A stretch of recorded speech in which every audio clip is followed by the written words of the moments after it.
Thank you very much, John. Well, we know that John Bolton has written a book about his time in the Trump White House. We know that the White House has had the book for about 4 weeks now as part of a standard pre-clearance process. And we know what's in it. Some of it has leaked out.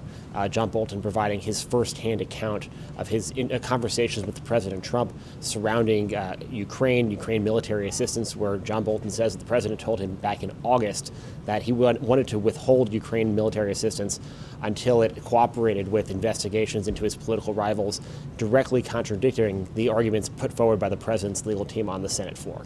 So sure, the leadership of North Korea is delighted that I'm here today in a private capacity.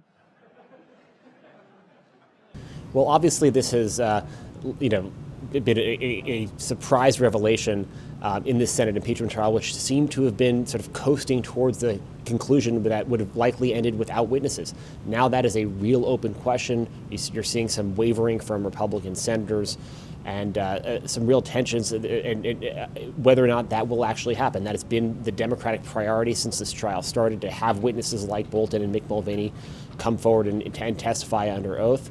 The president has been trying to block that, and Republican senators seemed like they were going to go along with the White House on that, and now there seems to be at least a little bit of wiggle room.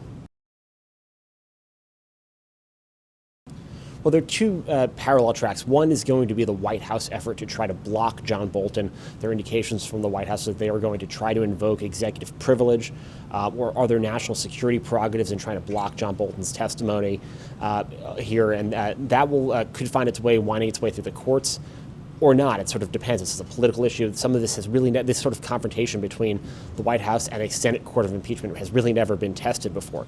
Secondarily, there's what is going to happen if there are enough Republican senators to cross over with Democrats and bring witnesses and documents into this trial. What would come out of that? It's kind of like essentially opening Pandora's box here. Nobody really knows who will get called.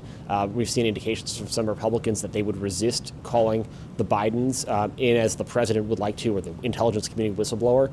That said, nobody really knows once the doors open to the witnesses and how long this trial can go on for.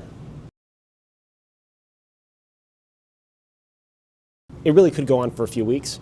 It's also not clear the format in which Bolton would testify. If the Clinton trial is any guide, with the witnesses that were called in that trial were deposed in closed session, and then their testimony was made available to senators. Is that a model that would be used here, or would Bolton testify in front of the full Senate?